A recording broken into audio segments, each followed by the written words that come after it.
My name is Alistair Goldfisher. I'm an editor with Thomson Reuters. I cover venture capital for VCJ and PEHub.com. Thank you, everyone, for coming, and you are in for a treat. We have a great trio of panelists here, and I'm just going to have them introduce themselves before we get started here talking about money tech. So kick us off, Mona.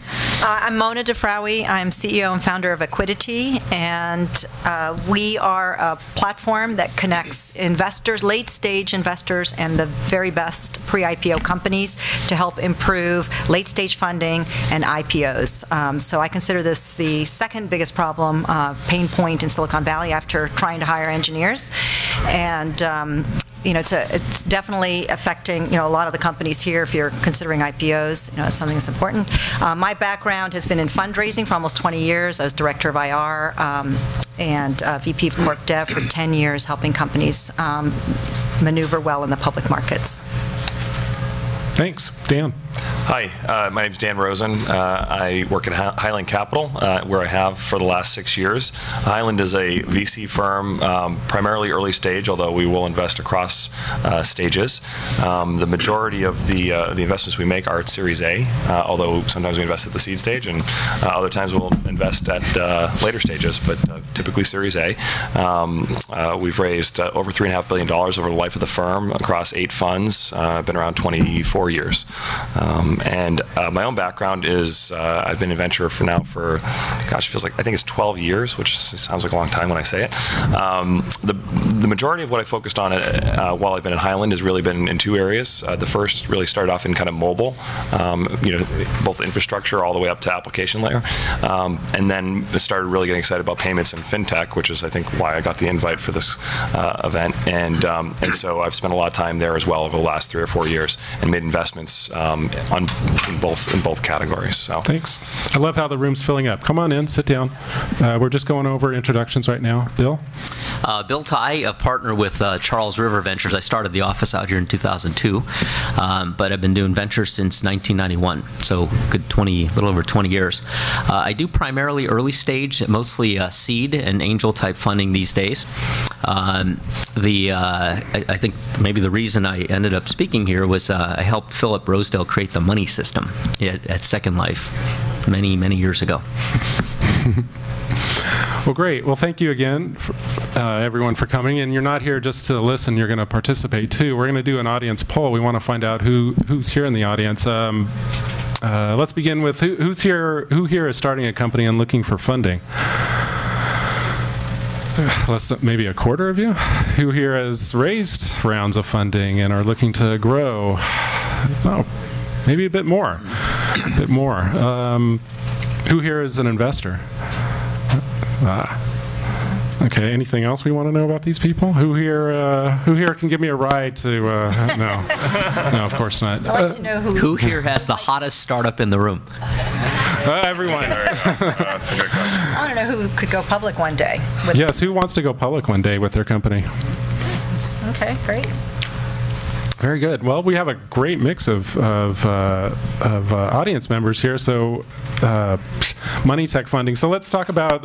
Let's begin in the early stage and kind of go our way up. Maybe for anyone really, but maybe Bill, start us off. I mean, what kind of trends are you seeing with early stage funding? I mean, we're seeing lots of 1-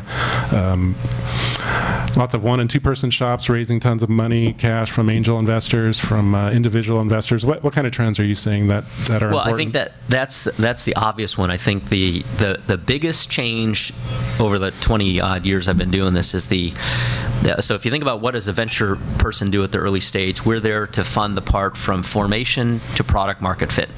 And product market fit in the early 90s was $50 to $100 million for something that was probably very, very technology intensive, where you needed a 100-man team in 5 years to have something hit the market and either splat or take off. And now that product market fit is maybe, in the case of Facebook, if I understood it right, it was $20K to get the first version up or something like that. But, it's probably like in Tango Video's case, it was maybe $200K.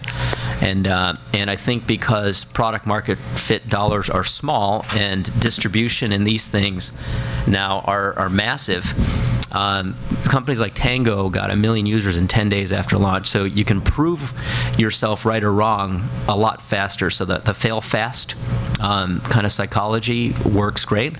And I think the other big trend is, I think, because you don't need 100 or 200 people in one place anymore, the number of companies that I've seen sprout up internationally is kind of astounding, and they're actually pretty good. So in the last 2 years, I've funded companies in London and Tokyo, and committed to a couple in Australia and Brazil in the last year, and they're pretty good. So I think I would have never considered funding companies in those areas probably even 5 or 6 years ago.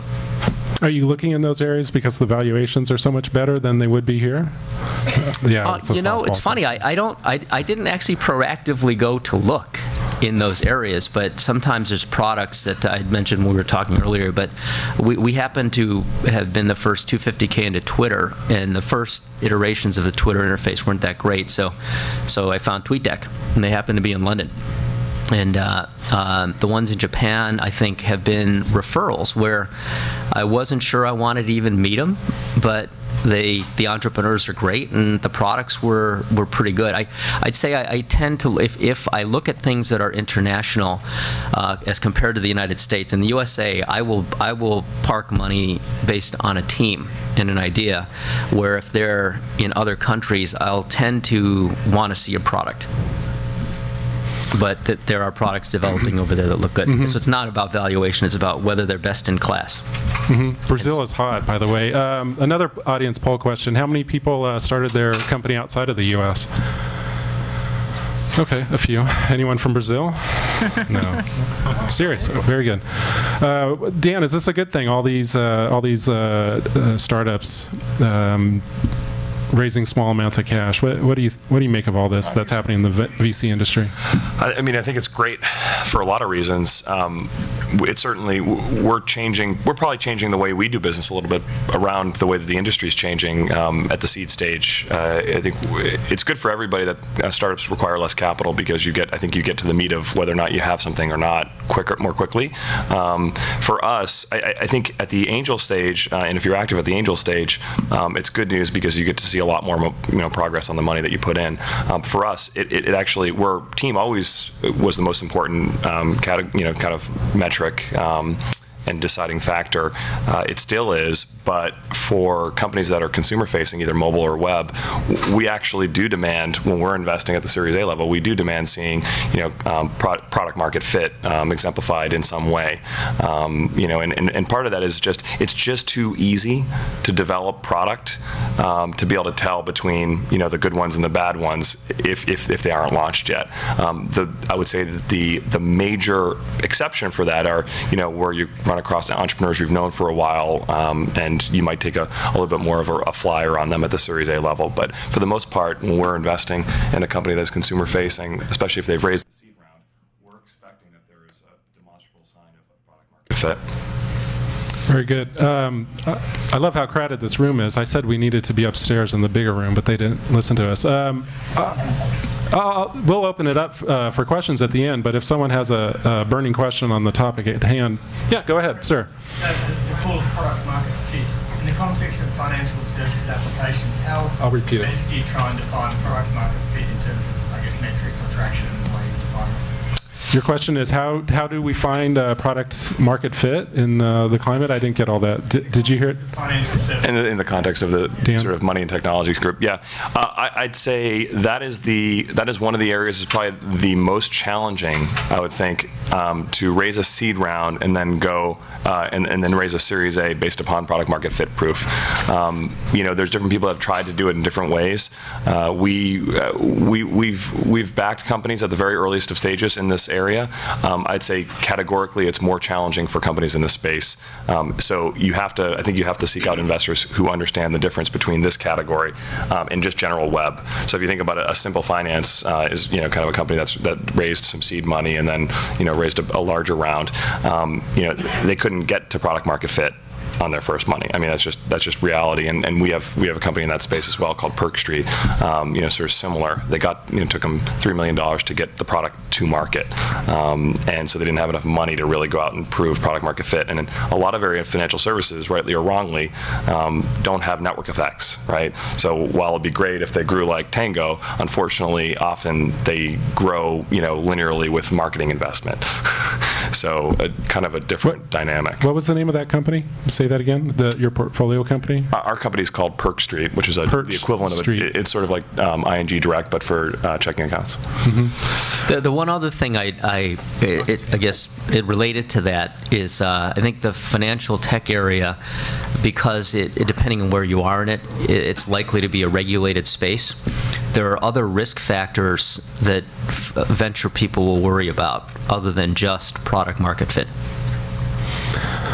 I'll get back to you, Mona. All these companies raising small amounts of cash. Not everyone is a hit like CRV's Tango.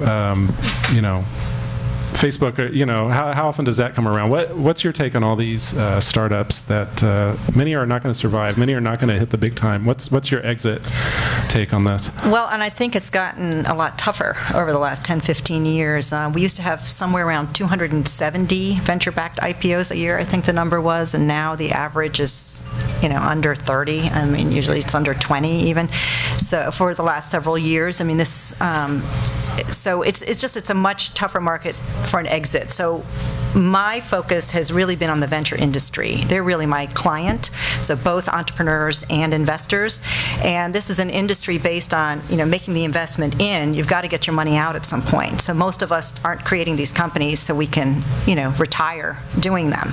So we need to have an exit there, and that has to become part of our plan. You can't go on vacation unless you know what your destination is going to be and what it's going to look like. So I think part of the reason that I've been seeing a lot more seed investing over the last few years is that the venture industry itself has changed a lot, and there's a lot of funds that have disappeared, and there's a lot of funds that aren't making investments because they're riskier, in the $1 to $10 million range. So more people are investing in companies where there's less risk to, because you're closer to exit, you've proven your model, you've built some traction, and seed because you're risking less. It's a smaller investment, you can afford to lose it more. So you can probably speak to that, but that's how I'm understanding it.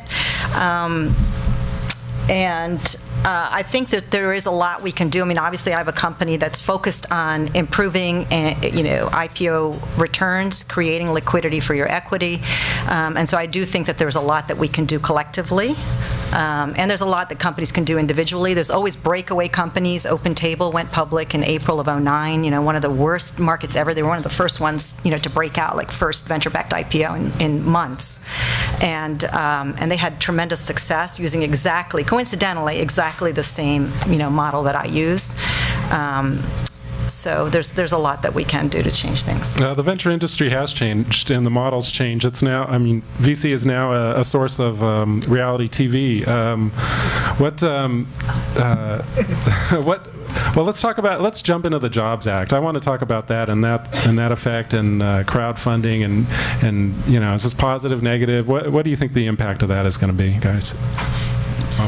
Anybody? Jump in. My emails have been ringing off the hook lately. I mean, everybody, because I created Inside Venture, my previous company, Second Market, bought it in 2009. It was basically a matchmaking service between late-stage investors and public investors and late-stage companies. And so people think, oh, well, this allows matchmaking services now. You don't have to necessarily be have the regulatory, aspects and be a broker-dealer.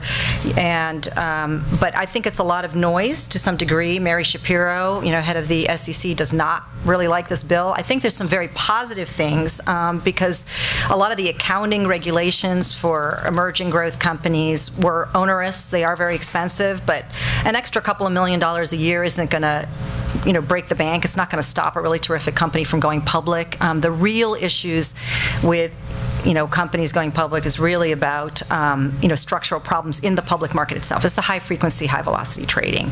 As far as the crowdfunding part, that also scares me a little bit, especially if you're bringing in non-accredited investors, because these are the least sophisticated investors who are the least able to lose their funds.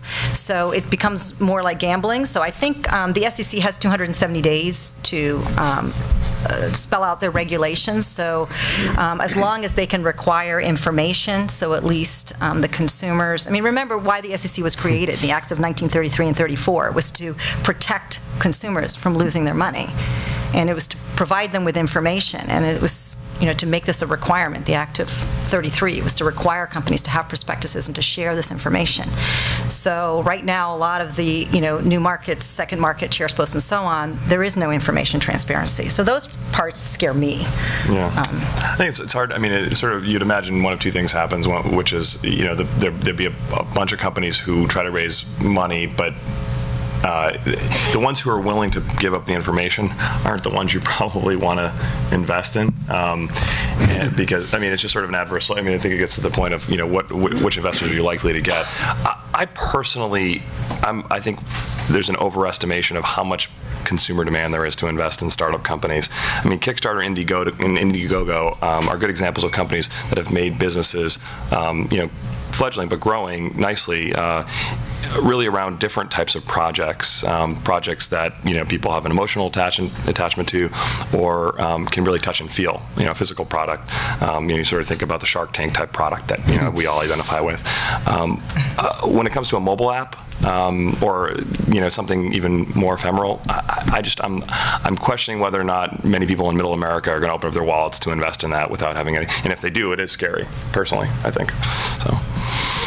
Did you have thoughts on this, Bill? I do. So philosophically, I agree with what the regulators are trying to accomplish, but I guess generally speaking, philosophically, I'm against any form of regulation.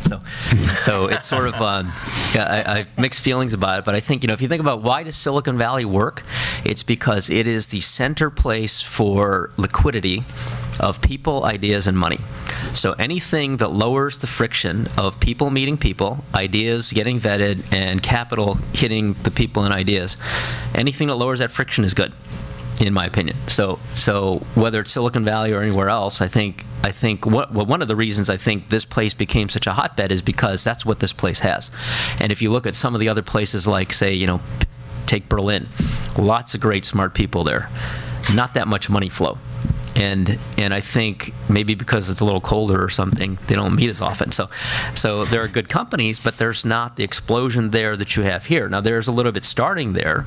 Now that there are interesting companies coming out of Berlin and everywhere else now. But I think trying to put legislation around the way all that stuff works, I just think it's hard to administer, and in a way it's kind of friction on what was already happening without anyone's help or guidance. And now that the Jobs Act is not so specifically pointed at that. There's some other things in there around IPO regulations, like 2 years of audited financials instead of 3, and stuff like that. I think Mona's point was spot on. I don't know that those are the things that have prevented companies from going public. I think what's happened over the years is the size of funds under management by any given fund manager have gotten so large that the amount of money they can put into a little IPO just is irrelevant to them. So things have just gotten so big. In the late 80s, companies, I'll give an example, Cirrus Logic, which I worked on. I was at Alex Brown for 4 years, but I took that company public, and the IPO was $13 million at 87 pre. And we had 3 underwriters. It was Goldman, Alex Brown, and Robertson Stevens to place $13 million. And it took us 3 weeks to do, or 4 weeks to do the road, 3 weeks to do the road show. I can't remember. So in that era, the largest mutual fund in the business was T. Rowe Price. The largest technology mutual fund was run by Roger McNamee, and he had $90 million under management. It was the world's largest tech mutual fund.